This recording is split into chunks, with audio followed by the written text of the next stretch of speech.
जग पीर सुरनाथे, सुनै धरत धौल आकाशे, सुनै दीप लो पाताल, सुनै पोहे न सकै काल। नानक भगता सदा विगास, सुनै दुख पाप का नाश। गुरु घर दे शब्द सुनन दी महानता इतनी है कि प्रभु प्राप्ति दा मुख साधन भी सुनना ही गुरु नानक देव जी महाराज ने दस्या। शब्द नूं परमात्मा नाल मिलन दा आधार मन लईए तां फिर शब्द है ही सुनन दा विषा। अज तक साधक पुरुष परमात्मा तक पहुंचण लई मिलन लई तरह तरह दे जो साधन जुटांदे रहे ने, शरीर दे किसे एक तत्त नूं उन्हां ने मुख रखे। शरीर दे च पानी बहुत ज्यादा है, इस भाव नूं मुख रख के तीर्थां दा रटन इशनान करी जाना, सवेरे करना, दोपहर नूं करना, शाम नूं करना, ते तीर्थ इशनान नूं ही जल दे इशनान नूं आत्म शुद्धि मन लेना। मुख गल इतनी है कि प्रभु प्राप्ति दा साधन जो अपनाया गया ओदे च पानी प्रधान है। बार बार सजदा करना, बार बार मत्था रगड़ना, नक रगड़ने, हर वक्त धरती दी खाक नूं मस्तक ते लाना, ये मिट्टी तत्त नूं आधार बना के परमात्मा तक पहुंचण दी कोशिश कीती जांदी रही है। अग बाल के, धूणे तपा के और जेठ हाड़ दी धुप दे च बैठ के अपने शरीर नूं तपाना, ये अगन तत्त नूं प्रभु प्राप्ति दा साधन जान के योगी जन साधक पुरुष साधना करते रहे ने और शरीर दे अगन तत्त दे आसरे ते प्रभु तक मिलन दी पहुंचण दी कोशिश करते रहे ने। साहिब श्री गुरु नानक देव जी महाराज ने जो मार्ग अपनाया ते जगत लई दसिया, ओदे च आकाश प्रधान है, किधरे मिट्टी प्रधान है, किधरे पानी प्रधान है, किधरे अग्नि प्रधान है। गुरु नानक देव जी महाराज ने शब्द नूं प्रधान मनिया ते शब्द आकाश तत्त दा विषय है। और साहिब श्री गुरु नानक देव जी महाराज दा फरमान है, बार बार उसका जिक्र करते रहिए ते सुनते रहिए, आखिर एक दिन मनुख परमात्मा तक पहुंच जाता है, ईश्वर तक पहुंच जाता है। भोजन दी बुरकी मूंह दे राही अंदर प्रवेश करदी है, खून बनदी है, मिंज बनदी है, मांस बनदी है, शरीर दी तवानाई बनदी है, शरीर दी शक्ति बनदी है। शब्द कन्ना दे राही अंदर जद प्रवेश करदा है तो वो अनाहद नाद बनदा है, परम प्रकाश बनदा है, दैवी संपदा नूं अंदरों जन्म देण दे सहायक होंदा है। और शब्द केवल सुनन दा विषय है। सुनन दी कितनी वड्डी महानता है। मूल पंक्ति है इस पंक्ति दी, नानक भगतां सदा विगास, सुनिया दुख पाप का नाश। महाराज दा फरमान है कि भगतां दे मन दे सदा हुलास रहिंदा है, खेड़ा रहिंदा है, मस्ती रहिंदी है, सदी भी आनंद दे च रहिंदे ने, अठे पैर प्रसन्न चित रहिंदे ने। तां आखिर कुछ ना कुछ कारण होवेगा, क्योंकि अठे पैर दी प्रसन्नता ते दुनिया दे किसे नूं भी नसीब नहीं। जो हस रहा है आखिर उसे नूं रोंदा होया असी वेखदे हां, जो परम प्रसन्न चित सानू मिलदा है असी उसे नूं गमगीन होया बेचैन होया वेखदे हां। पर साहिब कहंदे नानक भगतां सदा विगास, भगतां दे कोल सदैवी खेड़ा है, सदैवी आनंद है, अठे पैर दी प्रसन्नता है। ये प्रसन्नता उन्हां नूं किस तरह नसीब होई? साहिब कहंदे उन्हां दे दुख जद नाश होए, पाप जद नाश होए ते प्रसन्नता नसीब हो गई। पाप तो दुख पैदा होंदे ने, दुख बेचैन कर देंदा है, पाप मिट गए, दुख मिट गए तो प्रसन्नता अंतर आत्मे च पैदा हुई। पर सवाल पैदा होता है, पाप किस तरह मिट गए, दुख किस तरह मिट गए? तो सतगुरु कहते ने, सुनिया दुख पाप का नाश। जद गुरु दा शब्द सुनिया, परमात्मा दा नाम सुनिया, पाप मिट गए, दुख मिट गए। पाप ते दुख दे मिटदियां ही हुलास पैदा होया, विगास पैदा होया, खेड़े दा जन्म होया, खुशियां दा जन्म होया।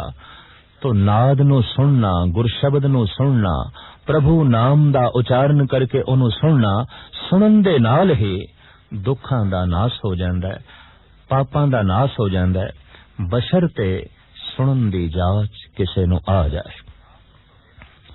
ध्यान तो बिना मनुख सुन नहीं सकेगा। सुनना बहुत प्रबल ध्यान साधना है। एक मनुख उच्ची उच्ची बोल रहा होंदा है, दूसरा सुन रहा होंदा है, ते सुनन वाला अचनचेत कह देंदा है, मित्रा ये गल फिर आख, मैं नहीं सुनी। तू क्यों नहीं सुनी? कहंदा मेरा ध्यान किसी होर पासे चला गया सी। तो ध्यान तो बिना शब्द नू सुनना बहुत औखा है। तो साहब कहंदे जैसे ध्यान नाल उचारण कीते होए नाम नू कोई सुनदा है, ओदे पाप मिट जांदे ने, ओदे दुख मिट जांदे ने, ओदे अंदर विकास पैदा हो जांदा है, उस दे अंदर खेड़े दा जन्म होंदा है। सिर्फ इतना ही नहीं, सतगुरु कहंदे ने, सुने सिद्ध पीर सुरनाथ। परमात्मा दा नाम सुनदियां ही मनुख सिद्ध बन जांदा है, पीर बन जांदा है, देवता बन जांदा है, नाथ बन जांदा है। जो बड़े बड़े नाथ होए ने, महान देवते होए ने, बड़े बड़े फकीर होए ने, सिद्ध पुरुष होए ने, सतगुरु कहंदे ने ईश्वर दा नाम सुन के होए ने, परमात्मा दा नाम सुन के होए ने। जैसे शब्द अंदर प्रवेश करदा है, अंदरों ही सिद्धियां दा जन्म हो जांदा है। लोकी कहंदे ने ये सिद्ध पुरुष है। जिस वक्त शब्द दा अंदर प्रवेश होंदा है, अंदरों ही फकीराना तबीयत दा जन्म होंदा है। लोकी कह देंदे ने ये पीर हो गए। जिस वक्त गुर शब्द दा अंदर प्रवेश होंदा है, तो मनुख दियां देव बिरतियां बाहर प्रगट होंदियां। लोकी कह देंदे ने ये ते देवता हो गए। और जिस वक्त मनुख दे अंतर आत्मिक शब्द प्रवेश होंदा है, कन्ना दे राही अंदरों जिस जज्बे दा जन्म हो जांदा है, वो है नाथ। वो ते अपने आप दा मालिक बन जांदा है, वो गुलाम नहीं रहंदा, वो स्वयं अपने आप दा मालिक है। अक्सर देखा गया है, जो सारी दुनिया दे उत्ते अपनी मलकीयत दा दावा करते ने, वो अपने आप दे मालिक नहीं होंदे। सारी दुनिया नू जितण वाला मनुख अपने मन दे हथों हार जांदा है, अपने मन दे हथों हार मन लेंदा है। तो जो शब्द नू सुन लेंदा है, शब्द जिस वक्त अंदर प्रवेश करता है, जिस जज्बे दा जन्म होंदा है, नाथ, वो अपने आप दा मालिक हो जांदा है, गुलाम नहीं रहंदा। वो जीवन नू नथ लेंदा है, जिंदगी नू काबू च कर लेंदा है, मन नू काबू च कर लेंदा है। ते जो नथ लवे वही नाथ है, जो काबू कर लवे वही नाथ है, वही मालिक है, वही स्वामी है। सतगुरु अगे फरमान करदे ने, सुने धरत धौल आकाश। परमात्मा दा नाम सुनदियां ही मनुख नू ये बोध मिल जांदा है कि ये जिहड़ी धरती है उसे ही परमात्मा दे आसरे ते टिकी है। ये धवल ते आकाश की है, इसकी बारीकियां दा उसनू पता चल जांदा है। अनंत काल तो एक धारणा बनी रही है साडे देश दे विच कि इस जमीन नू धौले बैल ने चुकिया है, एक बल दे आसरे ते खड़ी है, और उसने भी एक सिंह ते चुकिया है। जिस वक्त थक जांदा है, दूसरे सिंह दे ते धरती नू चुकदा है, तो धरती च भूचाल आ जांदे ने, जलजले आ जांदे ने। ये धारणा रही है। पर सतगुरु कहंदे ने, जिस वक्त मनुख गुर शब्द सुनदा है, नाम नू सुनदा है, ते सही ज्ञान दा अंदरों जन्म होंदा है, ओनू पता चलदा है कि धौल बैल तां सिर्फ प्रभु दी एक मर्यादा है, धर्म है। ओदे आसरे ते धरती खड़ी है, और उसे दे आसरे ते ये आकाश खड़ा है। सुने दीप लो पाताल। परमात्मा दा नाम सुनदियां ही खंडां ब्रह्मंडां दीपां लोहां दा बोध हो जांदा है। प्राचीन संत जना ने, अनुभवी पुरुषां ने, ब्रह्म ज्ञानियां ने खंडां ब्रह्मंडां दी चर्चा कीती है, अनंत पृथ्वियां दी चर्चा कीती है। और ये नहीं कि कल्पना मात्र है, उन्हां नूं दिखाई दिता है। अज विज्ञान इस गल की तस्दीक कर रहा है कि अणगिणत सूरज ने जो गिणे नहीं जा सकते, पर भगत कबीर पहले ही कह गए ने, कोट सूरजां के प्रगास, कोट महादेव और कविलास। अनंत सूरज ने, करोड़ा ही सूरज ने।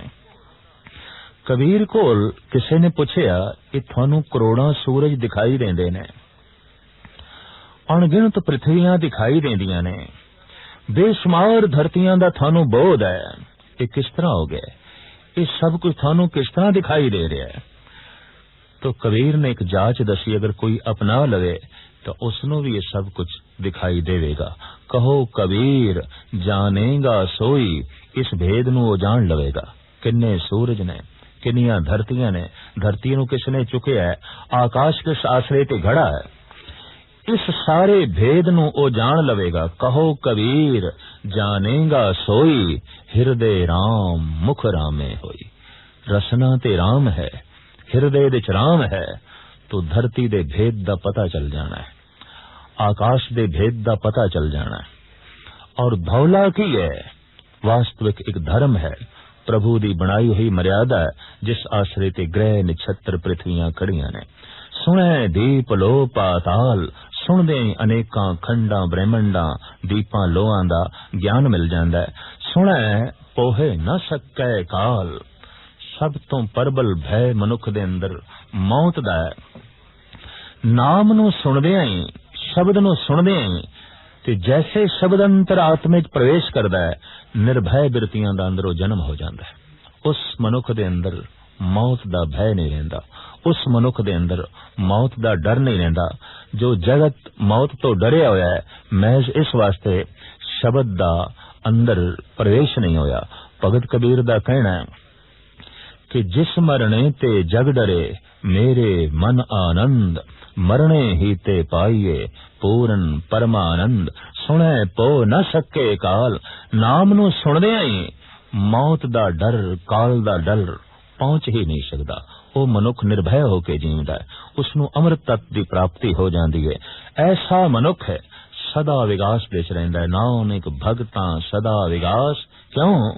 सुने दुख पाप का नाश। परमात्मा दा नाम सुनदे ही उसदे पाप नाश हो जांदे ने, उसदे दुख नाश हो जांदे ने, हिरदा हौला फुल हो जांदा है, विगास खिड़िया होया चमन हिरदा बन जांदा है। इस वास्ते शायद कहंदे ने भगतां दे अंतर आत्मे च सदैवी विगास हुंदा है।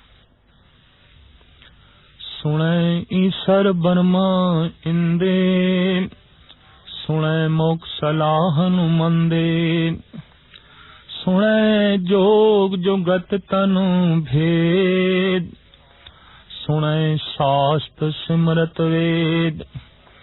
नानक भगता सदा विगास, सुने दुख पाप का नाश। जपजी साहब दे अंदर सिर्फ एक विषय दे उत्ते गुरु नानक देव जी महाराज ने चार पौड़ियां उचारण कीतियां ने। उन्हां पौड़ियां दे चों सुनिए दियां पौड़ियां सब तो प्रथम ने, और ये 4 पौड़ियां ने। सुनन दी इतनी भारी महानता है कि बार बार साहिब गुरु नानक देव जी महाराज नूं सुनन दी महानता दसनी पई है। सुनन नाल की हो जांदा है, शब्द दा जद कन्ना दे राहीं अंदर प्रवेश होंदा है तो अंतर आत्मिक जो जागृति पैदा होंदी है, बार बार गुरुदेव उसदा जिक्र करदे ने। सुनन नाल इतनी गल ते स्पष्ट पाप नाश हो जांदे ने। पाप तो मुराद ओ मनुख दूजे नूं चोट नहीं पहुंचांदा। पाप की है? जिस विचार तो, जिस किरदार तो दूजे नूं चोट पहुंचे, दूजे दा अहित होवे, दूजे दा दिल दुखे, दूजे दा नुकसान होवे। जिस कर्म तो, जिस विचार तो, जिस लेखनी तो, जिस किरदार तो दूजे नूं चोट पहुंचे, वो पाप है।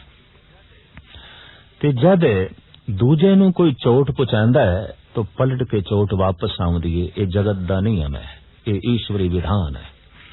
तो दुखी होवेगा, पापी दुखी होवेगा। पापी तो मुराद दूजे नूं चोट पहुंचाएगी, पापी तो मुराद दूजे नूं दुखत कीता गया है। तो जो दूजे नूं दुखत कर रहा है, खुद सुखी नहीं रह सकेगा, दुख पलट के वापस आएगा और अनंत गुणा पलट के वापस आएगा। तो जगत गुरु बाबा कहंदे ने जो शब्द नूं सुणदा है ਉਹਦੇ ਅੰਦਰੋਂ ਪਾਪ ਨਾਸ ਹੋ ਜਾਂਦਾ ਹੈ, ਦੂਜੇ ਨੂੰ ਚੋਟ ਪਹੁੰਚਾਉਣ ਦੀ ਬਿਰਤੀ ਖਤਮ ਹੋ ਜਾਂਦੀ ਹੈ। ਜੈਸੇ ਪਾਪ ਖਤਮ ਹੁੰਦਾ ਹੈ ਵੈਸੇ ਦੁੱਖ ਮਿਟ ਜਾਂਦਾ ਹੈ, ਕਿਉਂਕਿ ਕਿਸੇ ਨੂੰ ਦੁੱਖ ਪਹੁੰਚਾਇਆ ਨਹੀਂ ਤਾਂ ਪਲਟ ਕੇ ਦੁੱਖ ਵਾਪਸ ਵੀ ਨਹੀਂ ਆਇਆ। ਦੁੱਖਾਂ ਦਾ ਨਾਸ ਹੋਇਆ, ਪਾਪਾਂ ਦਾ ਨਾਸ ਹੋਇਆ। ਇਸ ਵਾਸਤੇ ਅੱਠੇ ਪੈਰ ਪ੍ਰਸੰਨਤਾ ਬਣੀ ਰਹਿੰਦੀ ਹੈ, ਵਿਗਾਸ ਬਣਿਆ ਰਹਿੰਦਾ ਹੈ, ਹੁਲਾਰਾ ਬਣਿਆ ਰਹਿੰਦਾ ਹੈ। ਨਾਨਕ ਭਗਤਾਂ ਸਦਾ ਵਿਗਾਸ, ਸੁਣੈ दुख पाप का नाश। सुनिए भी इस दूसरी पौड़ी च जो जो अवस्था मनुख दी सुनन नाल बनदी है, सतगुरु देव जी महाराज इस ढंग नाल फरमान करदे ने, सुनै ईसर बर्मा इंद। ब्रह्मे वर्गी पदवी इस देश दे सब तो प्राचीन उग्गा दार्शनिक ब्रह्मा होया है, जो बहुत गहरे तल विच सोचदा सी। धरती की है, आकाश की है, वनस्पति की है, जीवन की है, जीव की है, तत्व की ने गरज के हर एक दे अंतर आत्म च झात मारन दी बिरती ब्रह्मे कोल सी। जो बहुत गहरे तल विच वेखे उसे नूं दार्शनिक कहंदे ने। दार्शनिक बिरतियां दा मालिक ये ब्रह्मा सी। जो नाम सुनदा है उन्हों गहरी दृष्टि मिल जाती है, उन्हों ब्रह्मे वर्गी पदवी मिल जाती है। वो ब्रह्मे की तरह आलम हो जाता है, वो मूड नहीं रहेगा। नाम जपण वाला मूड नहीं रहेगा, मूर्ख नहीं होवेगा, अनजान नहीं होवेगा। नाम जपण वाला महान सियाणा होवेगा। ये गल वखरी है कि आम लोकी कई दफा जिसने विकारां दा त्याग कीता है ते नाम रस दे च लीन है, उन्हों मूड कहंदे ने, उन्हों अज्ञानी कहंदे ने, ना समझ कहंदे ने, ये जगत दा रस नहीं मान रहा। पर भगत कबीर कहंदे ने, संतो माखन खाया छाछ पिए संसार। संत ते तत रस दा आनंद माणदे, मक्खन छकदे ते जगत लस्सी पींदा है। संसार विकारां दा रस माणदा है, भगत परमात्मा दा रस माणदा है। रस दोवां कोल ने ते दोहां दे रस विच इतना अंतर है, एक लस्सी पी रहा है, एक मक्खन छक रहा है। तो जिसनू मक्खन की प्राप्ति हो गई है वो कोई मूड थोड़ी है। मूड ते वो ने जो लस्सी दे उत्ते गुजारा कर रहे ने, ते लस्सी नू ही जिन्हां ने सब कुछ समझ लिया। तो तत्व वस्तु की प्राप्ति होंदी है भगत नू, उहदे कोल बड़ी गहरी दृष्टि है। वो ब्रह्मे की तरह आलम होंदा है, सियाणा होंदा है, ज्ञाता होंदा है। सुनै ईसर बर्मा इंद, और सुनदियां ही ਉਹਦੇ ਕੋਲ अवधूत बिरती शिवजी की तरह बनती है, विष्णु की तरह दया बिरती बनती है, शंकर की तरह त्यागी बिरती बनती है। इस देश के त्यागियों दे चों सिरमौर मन्ने गए शंकर, दयालुओं दे चों सिरमौर मन्ने गए विष्णु, ज्ञानियों दे चों सिरमौर मन्ने गए ब्रह्म। तो साहब कहते ने ये पदवियां सुन के मिलदियां ने। सुन के कोई इतना वड्डा दयालु बनया है, सुन के ही कोई इतना वड्डा ज्ञानी बनया है, और सुन के ही कोई इतना वड्डा त्यागी बनया है जैसे कि शंकर है। तो सतगुरुदेव जी महाराज कहते ने, सुनन दे नाल ही मनुख ब्रह्मे वर्गा ज्ञाता बन जाता है, शंकर जैसा त्यागी बन जाता है, विष्णु जैसा दयालु बन जाता है, और इंद्र जैसा ऐश माणन वाला बन जाता है। सारे सुखां दा, सारे रसां दा आनंद माणन वाला। जितने रस नाल भगत भोजन छकदा है, उतने रस नाल एक संसारी भोजन नहीं छक सकता। संसार नू वेख के जो एक भगत रस माणदा है, वो एक संसारी रस नहीं मान सकता। गीत संगीत नू सुन के जो विस्माद दी दुनिया दे च एक भगत खो जांदा है, ये विस्माद एक आम संसारी पद्धर दे मनुख दे कोल नहीं है। ओदे कोल ऐश्वर्य होंदा है, ओदे कोल विश्राम आराम सुख ऐसा होंदा है जैसा कि इंद्र कोल है। इंद्र दे बारे कहंदे ने वो स्वर्ग दा राजा है। भाव अपने वर्ग दे च जीवना, अपने माहौल दे च जीवना, अपने इंद्रियां नूं काबू करके जीवना, इंद्र वर्गी पदवी सतगुरुदेव जी महाराज कहंदे ने सुनन दे नाल प्राप्त हो जाती है। सुने मोक्ष सलाहन मंद, जिहड़े मंदे पुरुष ने, नीवें मनुख ने, नीच बिरती दे मालक ने, जे किधरे प्रभु दा नाम सुन लैन उच्चे हो जाते हैं। परमात्मा दी सलाह करदियां करदियां, परमात्मा दी सिफत तो सलाह मुखार बिंद दे नाल उचारण करदियां करदियां ते कन्नां नाल सुनदियां सुनदियां जो मंद पुरुष ने, नीवें मनुख ने, वो भी उच्चे हो जाते ने, वो भी प्रभु दी सिफत तो सलाह करन लग पैंदे ने ते सिफत तो सलाह दा सदका उच्ची पदवी नूं प्राप्त हो जाते ने। सुने जोग जुगत तन भेद, परमात्मा दा नाम सुनदियां ही जोग दियां जुगतियां प्राप्त हो जांदियां। परमात्मा नाल किवें जुड़ना है, इस नूं कहंदे ने जोग, जुड़न नूं जोग कहंदे ने। सुनदियां ही सुनदियां ये जुगती प्राप्त हो जाती है कि प्रभु नाल किवें जुड़ना है, संसार तो किवें उच्चे उठना है। इस तो पहले इस तरह की जुगती दा प्राप्त होना बड़ा औखा है। जैसे कोई मनुख ये आखे कि पानी मैं बाद विच पीआंगा, पहले मेरी प्यास मिटनी चाहिए, असंभव है।